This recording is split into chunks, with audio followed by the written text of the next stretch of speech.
नमस्कार, FM news देख रहे हैं आप। मैं हूं आपके साथ अंजलि सिंह। बुलेटिन की शुरुआत करते हैं इस अहम खबर के साथ। मुख्यमंत्री योगी आदित्यनाथ मथुरा के 2 दिवसीय दौरे पर हैं। उन्होंने मथुरा दौरे के दूसरे दिन शुरुआत श्री कृष्ण जन्म स्थान पर ठाकुर जी के दर्शन के साथ की।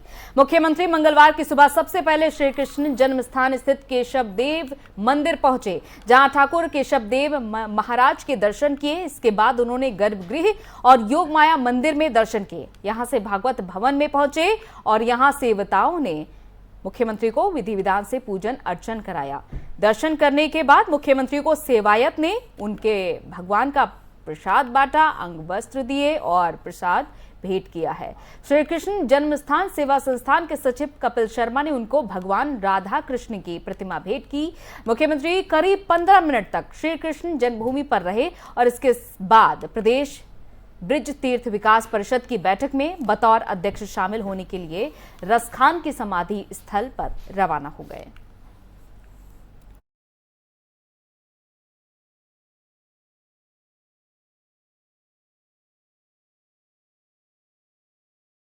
और कानपुर हिंसा पर यूपी के डिप्टी सीएम केशव प्रसाद मौर्य ने बयान दिया है। उन्होंने कहा है कि दंगा कराने वालों को यूपी जनता ने हरा दिया है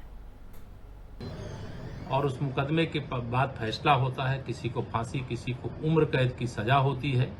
इस बात का जवाब श्री अखिलेश यादव जी को देना चाहिए कि उनकी सरकार में इस प्रकार के मुकदमे लेने की कोशिश क्यों की गई थी। और मैं माननीय न्यायालय के फैसले का स्वागत करता हूं। आतंकी घटनाओं को अंजाम देने वाले, निर्दोषों को मौत के घाट उतारने वालों को जैसी सजा मिलनी चाहिए थी वैसी सजा उनको मिली है और हम इस फैसले का स्वागत सर, कानपुर हिंसा मामले में तमाम मुस्लिम संगठन कह रहे हैं एक तरफा कार्रवाई हो रही है। जो बीजेपी के जो लीडर हैं उनके ऊपर जो कार्रवाई हुई है वो नाकाफी है और भी कार्रवाई होनी चाहिए। नहीं, इसमें वो निर्देशित नहीं करेंगे सरकार को, पुलिस को कि किसके खिलाफ जो अपराध करेंगे उसके खिलाफ कार्रवाई हुई है, उनके खिलाफ कार्रवाई। Sir, all India Muslim personal law board ने कल अपनी बैठक में यही बात कही कि वो उस चीजों से खुश नहीं है जो नूपुर या बाकी लोग के खिलाफ जो कार्रवाई हुई। मैंने कहा ना कि जो पार्टी को कार्रवाई करना चाहिए पार्टी ने कर दिया। किसी की खुशी और किसी की नाराजगी के लिए नहीं, बल्कि पार्टी की जो नीति है, जो रीति है, उसके हिसाब से पार्टी ने कार्रवाई की है और किसी को भी ऐसे मामले में बोलने का हक नहीं है। ये अपराध बर्दाश्त नहीं है। उत्तर प्रदेश को दंगा प्रदेश करने की मानसिकता रखने वालों को जनता ने चुनाव में हरा दिया है, लेकिन अगर चुनाव में हारने के बाद वह इस प्रकार की हरकत कर रहे हैं तो कानून सम्मत जो भी कठोरतम कार्रवाई हो सकती है वो की जा रही है और की जाएगी। और कानपुर में बीते शुक्रवार को हुई हिंसा के बाद पुलिस ने सख्त कार्रवाई की है। इस मामले में अब एक और आरोपी ने सोमवार को सरेंडर कर दिया है। सोमवार को कानपुर पुलिस ने 40 आरोपियों की तस्वीर जारी की थी, जिसमें से सोमवार को ही 3 आरोपी को गिरफ्तार भी कर लिया गया। अब मंगलवार को एक आरोपी ने पुलिस के सामने सरेंडर ही कर दिया। आरोपी का नाम सल्लू बताया जा रहा है।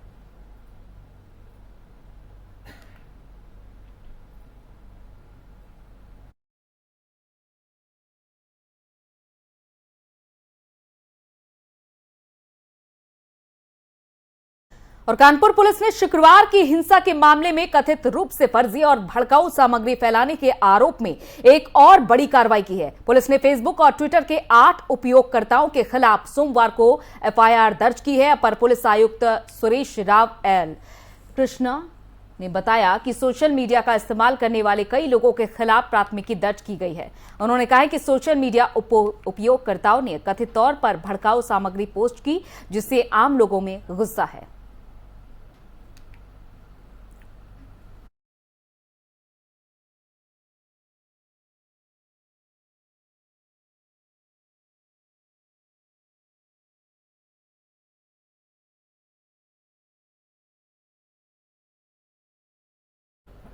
और आरएसएस के 6 दफ्तरों को बम से उड़ाने की धमकी देने वाला आरोपी तमिलनाडु से गिरफ्तार हो चुका है। तमिलनाडु पुलिस ने यूपी एटीएस की सूचना पर राज मोहम्मद को पुदुकोदी जिले से गिरफ्तार किया है। राज मोहम्मद ने यूपी में 2 जगहों समेत कुल 6 जगहों पर आरएसएस दफ्तरों को ब्लास्ट कर उड़ाने की धमकी दी थी। इस मामले में लखनऊ के मड़ियाओं थाने में एफआईआर भी दर्ज की गई थी। यूपी एटीएस ने तमिलनाडु पुलिस को राज मोहम्मद के बारे में सूचना दी थी और इसके बाद तमिलनाडु पुलिस ने यह कार्रवाई की।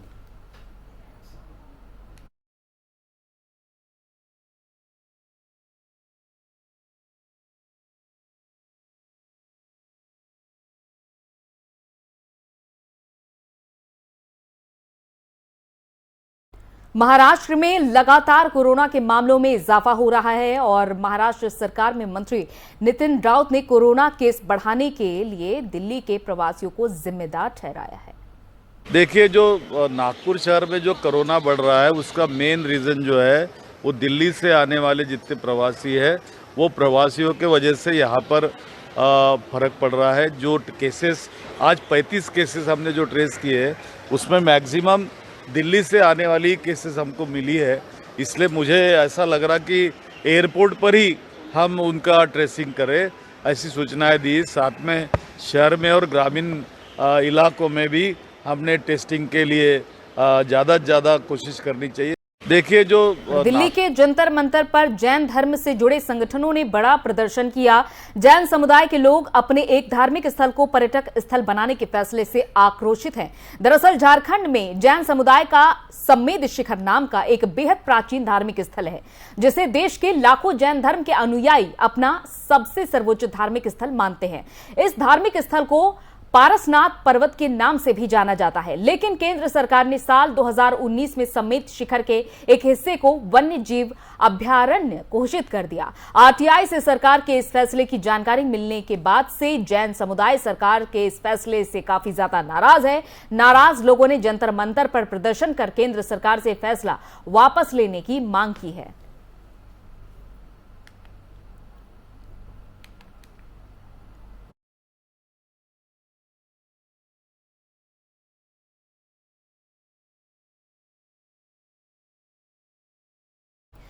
और दिल्ली में मुस्लिम मौलानाओं को मिलने वाले वेतन और पेंशन को लेकर महाकाल मानव सीमा समिति ने विरोध किया है। आज दिल्ली के मुख्यमंत्री अरविंद केजरीवाल के घर के बाहर बड़ी संख्या में हिंदू कार्यकर्ताओं और साधु संतों ने प्रदर्शन किया। उन्होंने हनुमान चालीसा का पाठ किया। महाकाल मानव सेवा समिति के कार्यकर्ताओं ने सीएम केजरीवाल से मंदिरों में पूजा अर्चना करने वाले साधु संतों और महंतों को भी सरकारी वेतन और पेंशन देने की मांग उठाई है। हमारी संवाददाता ने इन तमाम साधु संतों से बातचीत की है।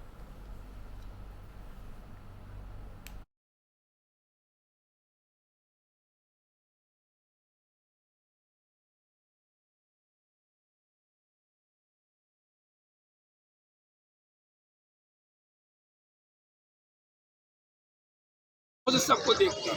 हमारे प्रधानमंत्री श्री नरेंद्र मोदी जी भी समान रूप से देश में सबको देखते हैं। अगर आसिफ को मकान मिला है तो रामलाल को भी मकान मिला है।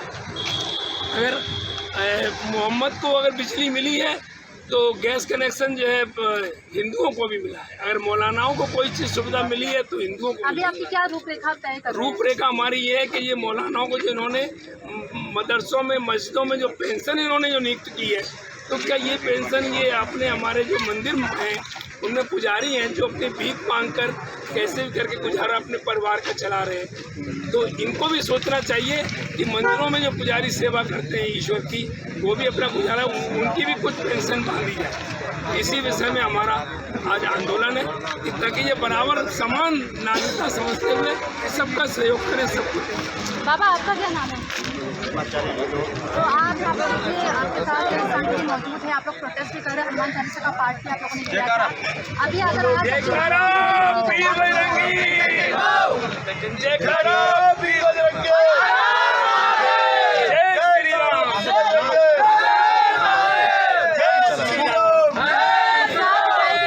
के अंदर प्रदर्शन भी कर रहे हैं।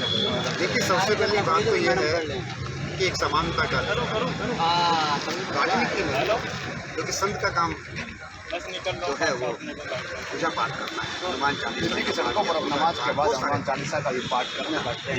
बात आती है कि एक समानता का अधिकार जो सरकारें हैं, चाहे वो कोई भी सरकार है, और आज केजरीवाल सरकार से जो हम मांग करते हैं वो यही बात है कि जो आज मंदिरों की जो स्थिति है, जो आज पुजारियों की स्थिति है, थोड़ा उसकी तरफ।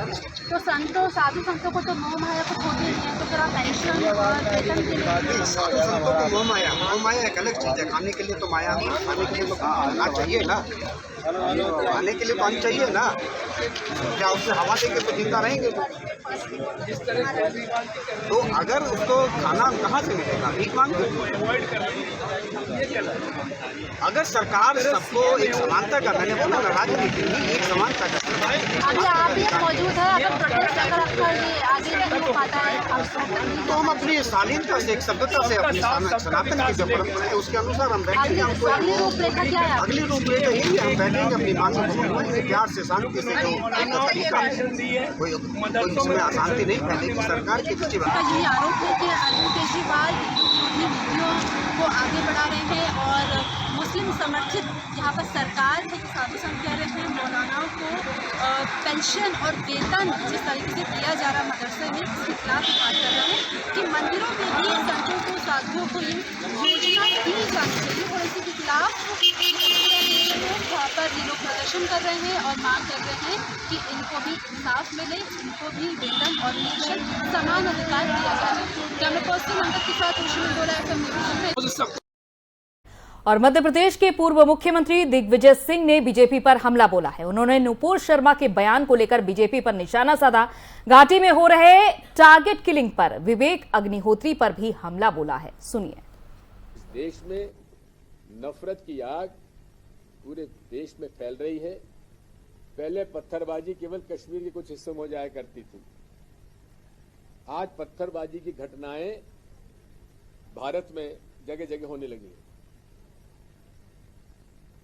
ये स्थिति और भी बिगड़ेगी क्योंकि ऐसे बयानबाजी करने वालों के खिलाफ एक भी शब्द प्रधानमंत्री जी ने, गृह मंत्री जी ने या किसी भी भारतीय जनता पार्टी के नेता ने नहीं कहा है कि गलत बोले हैं ये।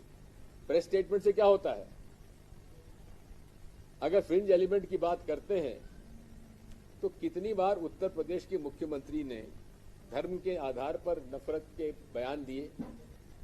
क्या उनको भी आप फ्रिंज एलिमेंट की श्रेणी में डालेंगे क्या? मैं पूछना चाहता हूं नड्डा जी से और भारतीय जनता पार्टी से और भारत सरकार की के फॉरेन अफेयर्स मिनिस्ट्री के उससे कि फ्रिंज एलिमेंट की परिभाषा बताइए। ये फ्रिंज एलिमेंट होता क्या है? वो कहां छुपे हुए बैठे हैं? विवेक अग्निहोत्री जी, अनुपम खेर साहब कहां छुपे हुए हैं? क्यों नहीं सामने आके कुछ कहते? लोगों को जबरदस्ती वहां पे रोका जा रहा है। पूरे तरीके से इस देश में नफरत की आग पूरे देश में फैल रही है। पहले पत्थरबाजी केवल कश्मीर के कुछ हिस्सों में हो जाया करती थी, आज पत्थरबाजी की घटनाएं भारत में जगह जगह होने लगी है। और कांग्रेस नेता राहुल गांधी ने सिद्धू मूसेवाला के परिजनों के साथ मुलाकात की। सिद्धू मूसेवाला की बीते दिनों दिन दहाड़े हत्या कर दी गई थी। इस पर राहुल गांधी ने दिवंगत गायक सिद्धू मूसेवाला के पिता से मुलाकात की और दुख प्रकट किया। इससे पहले केंद्रीय गृह मंत्री अमित शाह और पंजाब के मुख्यमंत्री भगवंत मान ने मूसेवाला के माता पिता से मुलाकात की थी। चंडीगढ़ में मुलाकात के दौरान मूसेवाला के पिता ने शाह से अपनी बेटी की हत्या की सीबीआई जांच की मांग भी की थी। फिलहाल मूसेवाला हत्याकांड की जांच पंजाब पुलिस की एसआईटी कर रही है।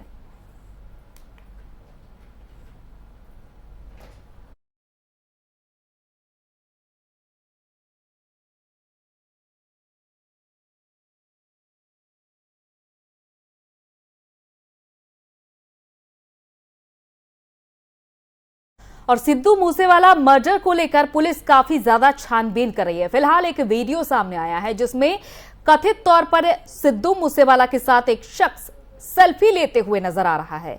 यह वीडियो उस दिन का बताया जा रहा है जिस दिन पंजाबी गायक की एसयूवी पर ताबड़तोड़ गोलियां बरसाई गई थी और उनकी हत्या कर दी गई थी। पुलिस सूत्रों ने बताया कि सेल्फी लेने के बाद उस व्यक्ति ने पंजाब के मानसा शहर में मूसेवाला की हत्या के लिए घात लगाए बैठे शूटरों को फोन भी किया था।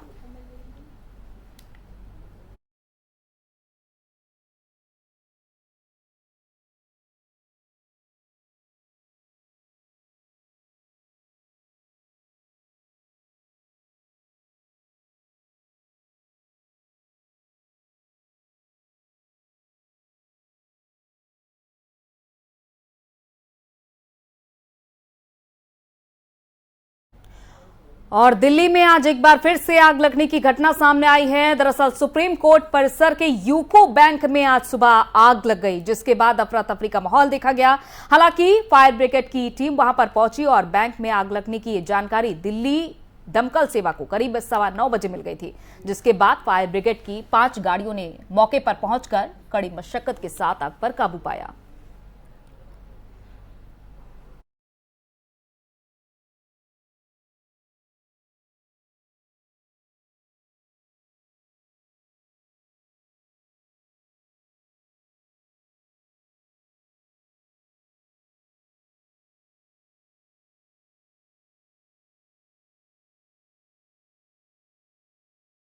और सड़क हादसों की खबरें आए दिन सामने आ रही हैं। राजस्थान के बाड़मेर में भी एक भीषण सड़क हादसा हो गया, जिसमें 8 लोगों की मौत हो चुकी है। मृतक एक ही परिवार के बताए जा रहे हैं। सभी कार से बारात में शामिल होकर शादी समारोह में जा रहे थे। मीडिया रिपोर्ट्स के अनुसार हादसा गुड़ामलानी थाने के बाटा फाटी के पास हुआ है। जालौर के सीडिया निवासी एक परिवार बाड़मेर जिले के कांधी की ढानी गुड़ामलानी जा रहे थे और कार में परिवार के 9 लोग सवार थे। और इसी दौरान गुड़ामलानी हाईवे पर बाटा फाटी के पास कार और ट्रक के बीच टक्कर हो गई, जिसमें मौके पर 6 लोगों ने दम तोड़ दिया। हादसा इतना भयानक था कि कार बुरी तरीके से ट्रक भी आगे जाकर सड़क पर पलट गया। किसी तरह से जहां अन्य गाड़ियों में सवार लोग वहां से निकले और लोगों को वहां से बचाया गया।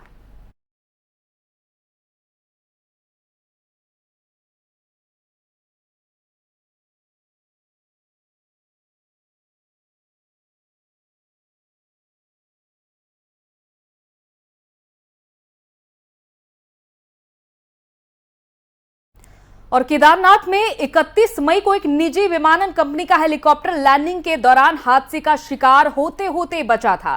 लैंडिंग के दौरान पायलट का हेलीकॉप्टर पर नियंत्रण कुछ समय के लिए खो गया था और हेलीकॉप्टर लहराने के बाद जमीन से टकराकर वापस हवा में उठा था। बाद में किसी तरह से पायलट ने हेलीकॉप्टर पर कंट्रोल किया और सुरक्षित लैंडिंग भी करवाई, लेकिन इस दौरान किसी भी यात्री को फिलहाल चोट भी नहीं लगी थी। सभी सकुशल थे और इस पूरे मामले का वीडियो सोशल मीडिया पर तेजी से वायरल हो रहा है।